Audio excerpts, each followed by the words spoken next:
Halo guys, ketemu lagi bareng gue Adele di channel Real Horror Story. Dimana di channel ini akan menceritakan tentang kisah-kisah mistis berdasarkan pengalaman nyata atau real story.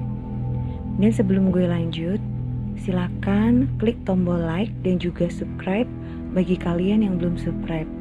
Dan juga klik tombol lonceng supaya kalian akan mendapatkan notifikasi jika ada video-video terbaru dari Real Horror Story. Dan juga jangan lupa untuk komen serta share jika kalian suka dengan channel gue ini. Kali ini gue bakalan cerita tentang sebuah kejadian yang pernah terjadi di lingkungan rumah gue waktu gue masih kecil. Dimana saat itu ada tetangga gue yang tinggalnya itu beda gang ya sama gue. Jadi dia itu gang di sebelah gang gue, gang rumah gue gitu. Nah, di situ ada seorang ibu ya udah cukup berumur 50 tahun ke atas lah dia umurnya. Dan si ibu ini dia adalah penjual bubur. Buburnya itu bubur candil guys. Tahu kan bubur candil? Bubur yang dari tepung dan itu teksturnya halus banget, yang warna putih. Nah seperti itu. Dan si ibu ini jualan kelilingan gitu. Biasanya dia setiap sore, mulai dari jam 3 sore lah dia biasanya mulai keliling. Itu jalan kaki. Dan dia membawa dagangannya itu dengan menggunakan kendil guys. Jadi buburnya itu ditaruh di kendil dan digendong gitu. Terus dia bawa satu kendil lagi yang isinya itu santan. Dan juga ada satu botol itu untuk gula merahnya yang dicairkan. Ya itu kalau di bahasa Jawanya namanya kinco ya guys. Gitu. Jadi kalau di lingkungan gue itu disebutnya bubur kinco gitu karena ada cairan gula merahnya itu. Nah, si ibu ini nggak jualan bubur macam-macam, jadi cuma semacam aja itu, cuma satu bubur aja, bubur putih itu yang dikasih gula merah kayak gitu. Nah, dan biarpun dia dagangannya hanya seperti itu laris banget guys. Jadi kalau dia nih keluar sekitar jam 3, kadang-kadang juga setengah 4 dia baru keluar gitu kan. Itu nggak nyampe jam 5 sore itu udah habis jualannya. Jadi cuman paling kelilingan aja di gang sebelah gangnya dia gitu. Jadi dia nggak jualan di gangnya dia, jualnya tuh di gang-gang samping-sampingnya, dan itu nggak sampai jauh guys. Paling cuma 2-3 gang aja lah yang deket-deket gang rumah dia gitu. Dan itu udah habis gitu kan. Nah, sebenarnya sepintas kalau dilihat tuh nggak ada yang aneh dari jualan si ibu ini. Cuman yang bikin aneh itu adalah si ibu ini nggak pernah bawa kertas atau daun gitu ya untuk pembungkus buburnya gitu. Kalau zaman-zaman dulu itu kalau jualan bubur emang nggak dikasih plastik guys, nggak dikasih kayak gelas plastik kayak sekarang. Kalau sekarang kan pakai gelas plastik tuh ya kan.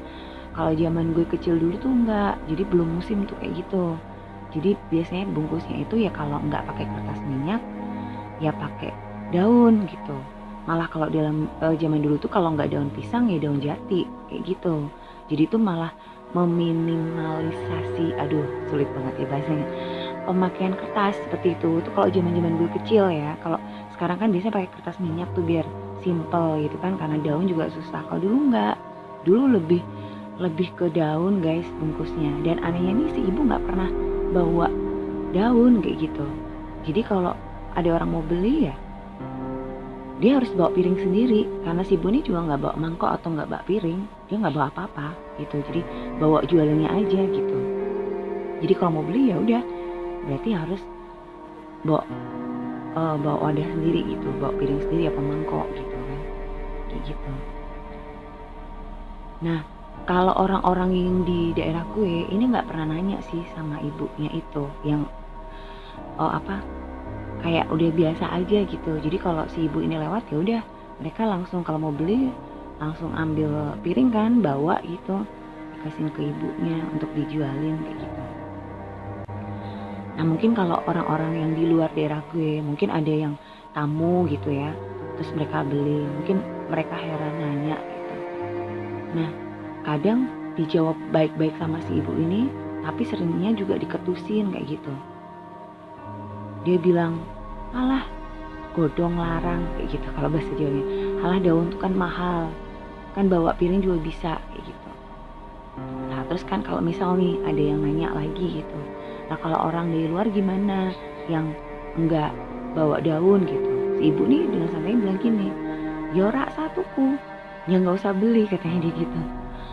Ora di tuku ya ora opo-opo, dibilang gitu. Jadi si ibu ini bilang, ya udah nggak usah beli, nggak dibeli juga nggak masalah, aku masih bisa dapat pelanggan yang lain dari daerahku juga, buburku habis kayak gitu jawabannya dia pasti gitu.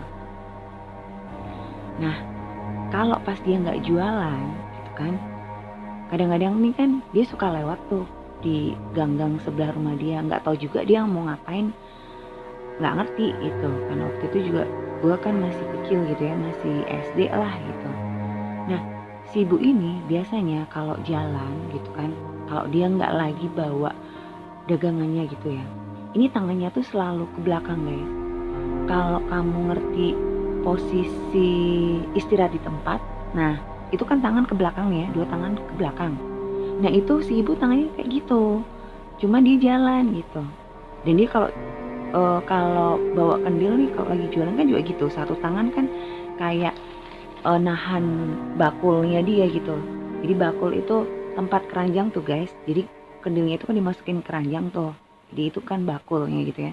Jadi satu tangan tuh kayak nahan bakulnya, terus satu tangan lagi itu bawa kendil yang isinya santan gitu. Nah kalau dia lagi nggak jualan, dia kalau jalan itu dua tangannya ke belakang, selalu seperti itu kayak gitu. Nah terus kalau kadang nih ada anak kecil-kecil gitu, yang dia namanya anak kecil kadang usil gitu kan, ngejek-ngejek nih ya si ibu ini dari belakang gitu. Misal si ibu ini lewat kan, emang ibu ini kalau nggak lagi jualan dia agak bongkok gitu kan. Misalnya anak kecil ini joget-joget kayak joget-joget meledek, si ibu ini kayak ngerti loh guys, padahal dia kan nggak lihat gitu ya, dia kayak ngerti, dia langsung mulai tuh, langsung tuh anak kecil-kecil kabur gitu. Ya itu kayak gitu kan kejadian itu selama bertahun-tahun seperti itu. Dan gue nggak terlalu ngerti ya, si ibu ini sebenarnya masih punya suami gitu, cuman karena gue masih kecil waktu itu, gue juga nggak terlalu paham kerjaan suaminya apa, karena dia juga kan beda gang nih sama gue kan, dia gang di belakang rumah gue gitu. Cuman keluarga si ibu ini ya cukup berada lah ya, ya kalau rajin-rajin banget juga enggak gitu, tapi rumahnya ini juga gede guys gitu, rumahnya gede dengan teras yang luas gitu. Jadi halaman rumah dia tuh cukup luas juga, rumah dia juga termasuk besar lah gitu.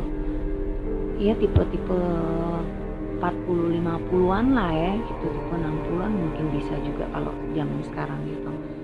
Emang rumahnya nggak tingkat sih, rumahnya biasa gitu, memanjang biasa, tapi tuh luas gitu, gede gitu kayak gitu. Nah sampai akhirnya gue udah mulai besar ya, udah mulai dewasa lah, waktu itu gue udah kuliah gitu. Nah pas gue udah kuliah, gue lulus SMA ini kan emang gue udah bisa cari duit sendiri gitu. Dari SMP sih sebenarnya gue udah bisa cari duit sendiri ya, cuman yang bener-bener punya penghasilan yang lumayan lah itu waktu gue lulus SMA, karena gue langsung masuk kafe gitu. Gue kan singer kafe nih, nah dari situ gue udah punya penghasilan. Terus kan ya biasalah kalau dapet duit pas kan gue taruh dompet kan ya gitu, taruh dompet, ada juga yang gue tabung gitu, yang buat pegangan ya gue taruh dompet. Nah pas gue udah gede nih, gue baru nyadar nih kalau duit gue itu sering banget hilang gitu. Sebenarnya mungkin udah kejadian itu udah dari gue kecil mungkin ya, tapi karena gue nggak nyadar dan gue masih kecil kan, mungkin gue mikirnya gue yang teledor jatuh, mungkin duit kan namanya juga anak kecil gitu kan. Nah pas gue udah gede, gue nyadar gitu, duit tuh sering banget hilang gitu, dan hilang itu nominalnya selalu sama gitu. Jadi kalau waktu itu tuh gue hilang 10.000 nih ya, 10.000 tuh sering banget tuh 10.000. Sampai akhirnya jadi 20.000. Jadi kalau yang hilang 20.000 ya udah, yang 10.000 enggak, 20.000 yang hilang gitu. Gue sampai heran gitu, ini duit kemana? Perasaan gue udah masukin dompet. Ya emang sih nominalnya cuma segitu guys, tapi kan sering gitu. Ya paling enggak berapa hari sekali lah gitu. Kalau emang itu ada duit yang segitu, itu hilang kan lumayan juga kan kalau dikalikan gitu kan. Ya sebenarnya bukan masalah nominalnya gitu, gue cuman herannya tuh ini duit kemana gitu, kok bisa hilang gitu. Perasaan gue juga nggak yang teledor, ngececer duitnya juga enggak kayak gitu. Sampai kemudian di daerah gue nih ada orang baru gitu ya. Sebenarnya dia bukan orang yang baru-baru banget gitu, tapi orang ini baru dikenal kalau ternyata dia itu pinter gitu guys. Jadi dia indigo, dia paranormal gitu. Sebelum-sebelumnya gue juga nggak paham nih apakah si bapak ini emang udah terkenal sebagai paranormal atau enggak. Tapi gue baru nyadarnya tuh setelah gue gede gitu. Gue iseng nih kan datang ke rumah dia gitu. Nah padahal gue juga kan indigo, tapi waktu itu kan gue belum paham nih ya kan kalau gue juga bisa gitu. Gue nggak paham gitu. Jadi gue datang nih ke si bapak itu, gue ceritain lah duit gue sering hilang ini. Gue penasaran aja sih guys sebenarnya gitu. Gue nanya gitu, Pak duit saya kok sering hilang nih Pak gitu. Ya emang nggak banyak sih nominalnya, tadinya cuma 10.000 gitu. Sekarang malah jadi 20.000 Pak gitu. Nah itu sebenarnya saya yang teledor apa gimana sih, duit saya kemana, apa nyelip apa gimana. Nah terus si bapak ini kayak mengeningkan cipta gitu guys, dia diem gitu. Terus dia bilang, wah mbak ini yang ngambil, dia bilang apa sih waktu itu, dia bilang setan das ireng gitu. Kok setan das ireng, enggak, dia bilang ini yang ngambil itu ada 2 macam mbak sebenarnya, yang setan das ireng dan yang setan benar-benar setan gitu dia gitu. Nah ini si bapak bilang yang ini yang ngambil yang nggak kelihatan kayak gitu. Kalau setan das ireng tuh berarti manusia guys maksudnya gitu kan.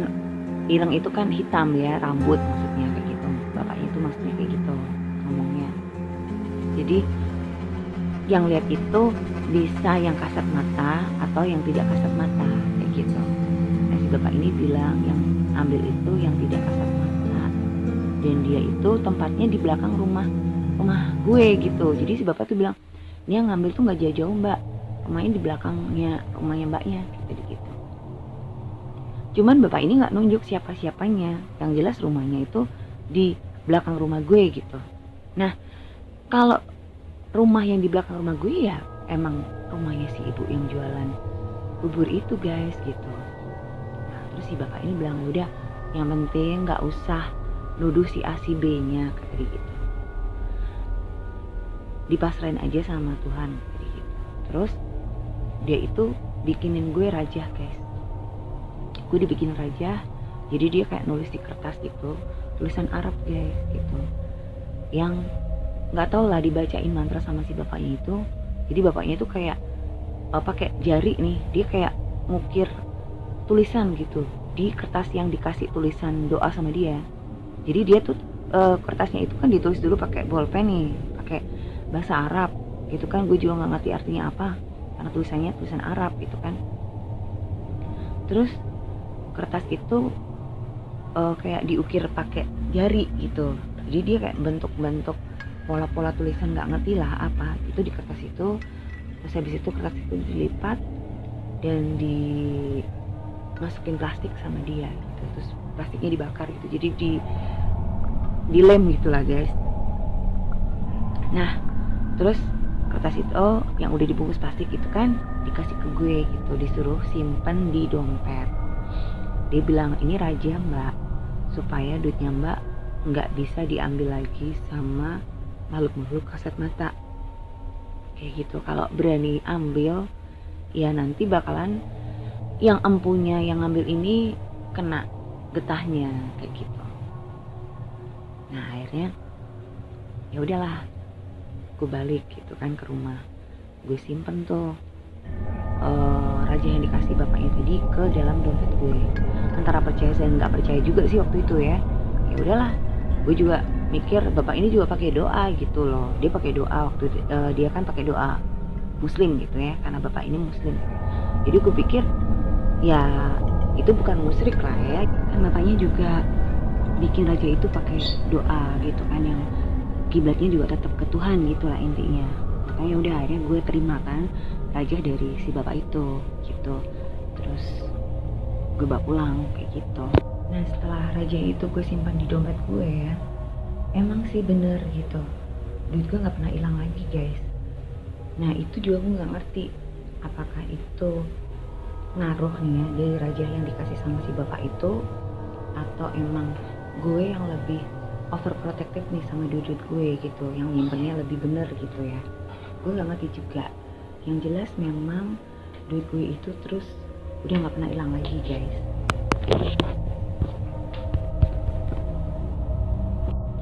Sampai kemudian beberapa bulan selanjutnya ya, beberapa bulan kemudian itu si ibu ini udah nggak pernah jualan gitu.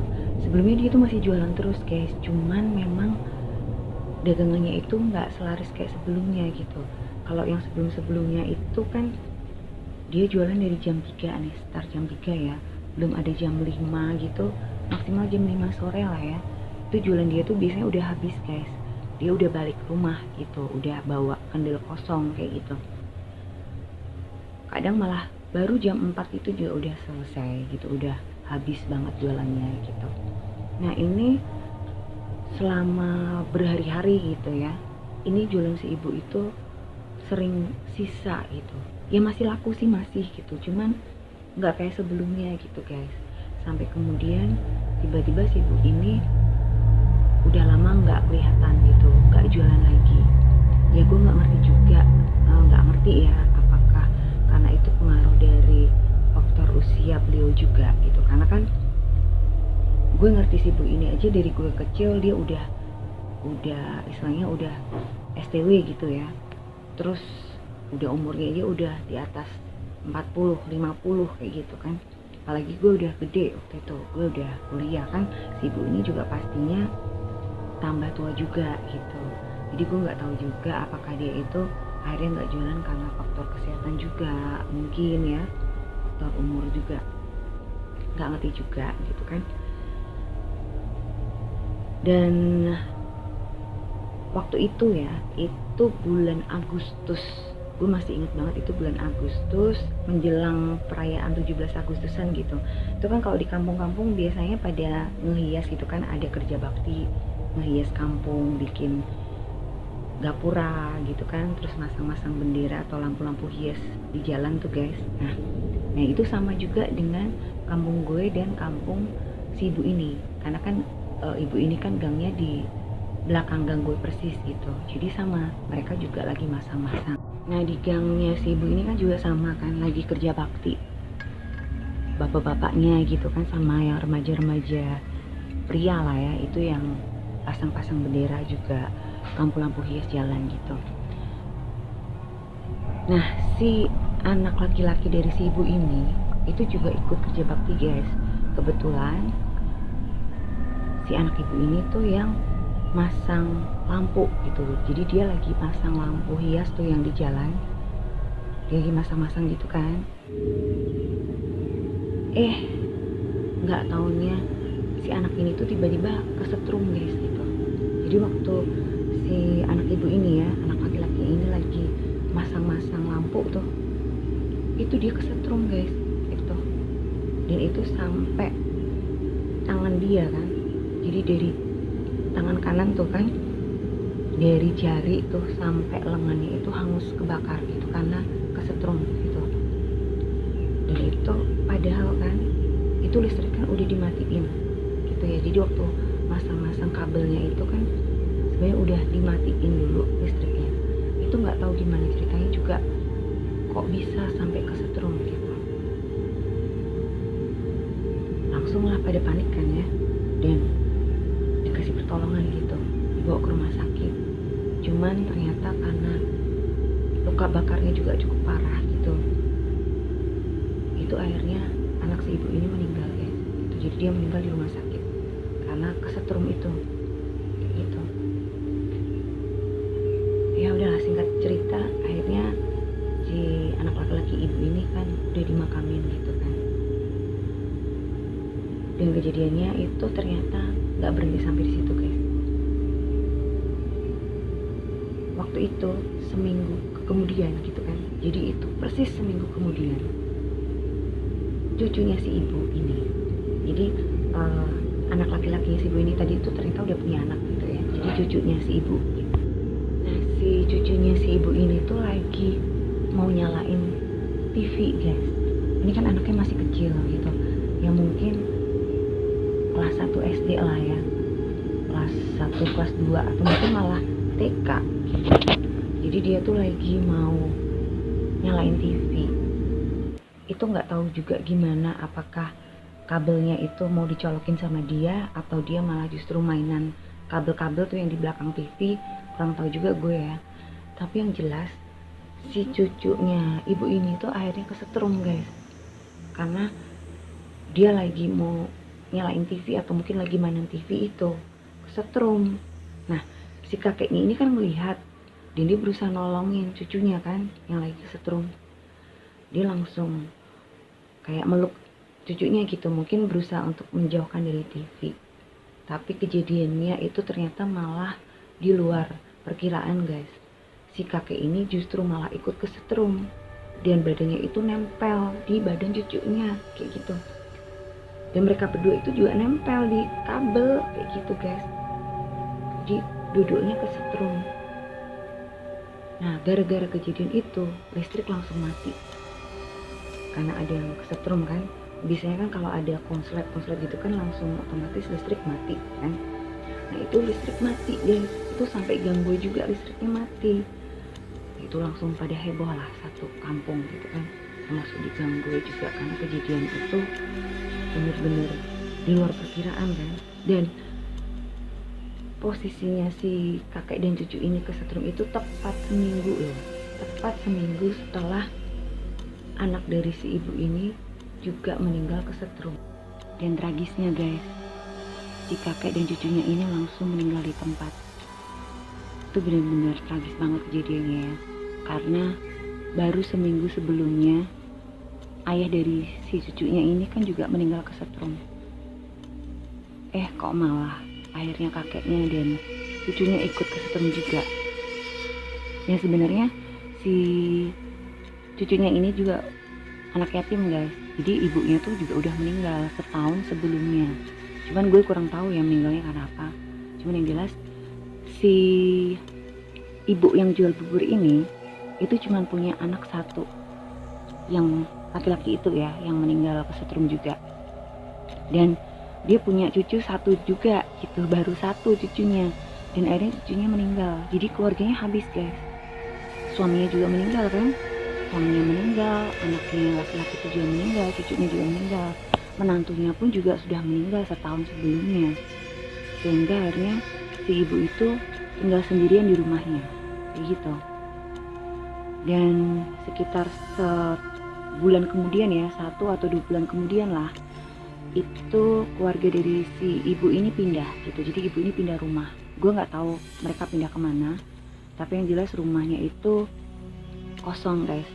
Jadi dikosongin gitu. Itu sampai bertahun-tahun kemudian itu rumah itu tetap kosong. Dan gue akhirnya nggak terlalu ngerti juga ya akhirnya gimana ceritanya, karena gue juga udah sibuk dengan dunia gue sendiri. Itu juga beda gang kan sama gue, jadi gue nggak terlalu ngerti banget gitu gimana kelanjutan kisahnya dari si ibu penjual bubur ini. Nah setelah kejadian kakek dan cucunya ini meninggal kan, waktu itu banyak selentingan gitu, gue dengar gitu kan. Jadi banyak yang ngomongin kalau ternyata si ibu penjual bubur ini itu dia punya pesugihan tuyul guys gitu. Jadi kenapa dia itu kalau jualan gak berani bawa daun atau kertas ataupun plastik untuk membungkus makanannya, itu karena dia takut kalau nanti tuyul peliharanya itu ikut kebungkus guys, masuk di bungkusan buburnya itu gitu. Jadi memang pantangannya itu mungkin dari dukunya seperti itu ya, nggak boleh pakai bungkus seperti itu. Dan juga kalau dia lagi nggak jualan, kenapa dia itu kalau jalan tangannya selalu ke belakang, itu kalau kata orang-orang sih dia itu kayak gendong tuyulnya gitu. Makanya kalau ada anak-anak kecil nih yang godain dia joget-joget gitu kan di belakang dia langsung spontan tuh noleh gitu, nyadar gitu kan. Nah itu karena tuyulnya yang kasih tahu gitu. Itu kata tetangga-tetangga gue gitu. Dan yang kejadian duit hilang itu ternyata bukan gue juga yang bukan gue doang gitu loh yang ngalamin guys. Ternyata juga ada beberapa tetangga-tetangga gue yang ngalamin kejadian yang sama. Duit mereka tuh juga hilang dan nominalnya beda-beda. Jadi guys, kalau ada orang yang menjalani ritual pesugihan tuyul, itu tuyulnya itu ngambil duitnya sesuai nominal yang dimandatkan ke dia gitu. Jadi ini dari yang miara gitu kan, dari bosnya tuh nyuruh dia ngambil berapa. Misal dia ngambil 5.000 atau 20.000, ya udah dia ngambilnya cuman 20.000 aja atau 5.000 aja. Dia nggak mungkin ngambil nominal yang lain yang di luar instruksinya kayak gitu. Jadi kalau kita punya duit nih di dompet ya, ada 5.000-an, 10.000-an, 20.000-an, 50 sampai 100 gitu. Misal tuh tuyul disuruh ngambilnya 50.000, ya udah dia cuman ngambil 50.000 doang. Yang 100 dan yang lain-lain itu aman kayak gitu. Dan dia juga tergantung instruksinya dia suruh ngambil berapa lembar. Misal cuma selembar, ya meskipun di situ ada 50 ribuan 4 lembar, ya yang hilang cuma selembar doang kayak gitu. Kalau dia disuruh ngambilnya 2 lembar 50 ribuan, ya kalau kebetulan di dompet kita ada 50 ribuan 2, ya itu langsung semua kayak gitu. Nah itu tadi cerita tentang tetangga gue ya, yang konon katanya itu miara tuyul untuk pesugihan dia. Entah benar atau enggak, walau alam, tapi yang jelas memang keluarga dia itu meninggal dengan sangat tragis. Jadi guys, buat kalian ya yang mungkin kepingin kaya, janganlah kalian menggunakan jalan-jalan pintas seperti itu, pesugihan-pesugihan seperti itu, karena itu bakalan nyelakain kalian sendiri nantinya. Kalaupun kalian menumbalkan orang lain sebagai tumbal, karena untuk mendapatkan uang ya yang lebih besar gitu kan, pesugihan yang lebih besar, otomatis tumbalnya itu juga pasti besar gitu kan. Nggak mungkin tumbal yang kecil-kecil doang. Mau kalian udah numbalin orang berapapun banyaknya, itu nanti juga balik ke keluarga kalian sendiri.